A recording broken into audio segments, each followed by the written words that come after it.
السلام علیکم viewers, Urdu fiction world میں خوش آمدید۔ ناول ایمان، امید اور محبت کی مصنفہ عمیرہ احمد، قسط نمبر 7۔ اور اب وہ ایک ایسی لڑکی کی محبت میں گرفتار ہو چکا تھا جس کے بارے میں وہ کچھ نہیں جانتا تھا سوائے نام کے۔ اگر یہ لڑکی بھی انہی لڑکیوں جیسی ہوئی جنہیں میں آج تک مسترد کرتا رہا ہوں تو پھر کیا میں اسے بھی چھوڑ دوں گا؟ اس نے خود سے پوچھا تھا اور جواب دینے کی ہمت اپنے اندر نہیں پائی۔ میں اسے چھوڑ سکتا، میں اس کے ماضی سے کوئی دلچسپی نہیں رکھوں گا اور اپنے حال کو ویسا بنایا جا سکتا ہے جیسا میں چاہتا ہوں۔ جب میں اس زندگی میں سب کچھ دوں گا تو کیا وہ میرے لیے پارسائی اختیار نہیں کر سکے گی؟ اس نے سوچا، وہ کر لے گی کیونکہ وہ مشرقی عورت ہے اور شاید مسلمان بھی۔ پچھلے 35 سالوں سے جس مسئلے کو ٹالتا رہا تھا اب وہ اس کے سامنے اس طرح آ گیا تھا کہ وہ آنکھیں چرا کے آگے نہیں جا سکتا تھا۔ کیا میں ایک مسلمان عورت سے شادی کے لیے اسلام قبول کر سکتا ہوں؟ اس نے اپنے آپ سے پوچھا تھا۔ اس کے اندر خاموشی کا ایک طویل وقفہ تھا۔ ہاں، میں کر سکتا ہوں، بالآخر جواب آیا تھا۔ اگر وہ لڑکی مجھے مل جائے تو میں کچھ بھی کر سکتا ہوں۔ فیصلہ بہت آسان ہو گیا تھا۔ اگلے دن ایک بار پھر فاسٹ فوڈ آؤٹ لیٹ پر گیا تھا۔ وہ آج بھی نہیں تھی۔ رات کو وہ سعود کے پاس پہنچ گیا۔ ٹھیک ہے، تم نے فیصلہ کر لیا کہ تم اس لڑکی کے لیے مذہب تبدیل کر لو گے۔ اچھا، فرض کرو کچھ عرصے کے بعد تم دونوں کی شادی ناکام ہو جاتی ہے اور تم اسے طلاق دے دیتے ہو، پھر تم کیا کرو گے؟ کیا اسلام چھوڑ دو گے؟ اس کے پاس ڈینڈل کے لیے ایک اور مشکل سوال تھا۔ شادی ناکام ہونے سے مذہب کی تبدیلی کا کیا تعلق ہے؟ بہت گہرا تعلق ہے۔ تم مذہب سے متاثر ہو کر اسلام قبول نہیں کر رہے، صرف ایک عورت سے شادی کی خاطر ایسا کر رہے ہو۔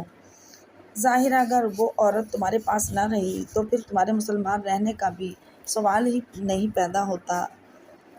بہت معذرت کے ساتھ کہوں گا لیکن سچ یہی ہے کہ تم جیسا شخص جس کی زندگی میں کبھی مذہب رہا ہی نہیں، اس کے لیے کسی مذہب میں داخل ہونے سے زیادہ آسان کام نکلنا ہے۔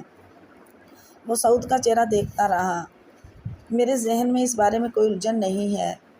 ٹھیک ہے، میں ایک عورت کے لیے اسلام قبول کر رہا ہوں اور میرا خیال ہے یہ مذہب مجھے ایک بہتر انسان بنائے گا، لیکن ایک عورت کو چھوڑنے پر میں یہ مذہب چھوڑنے کا کوئی خیال نہیں رکھتا۔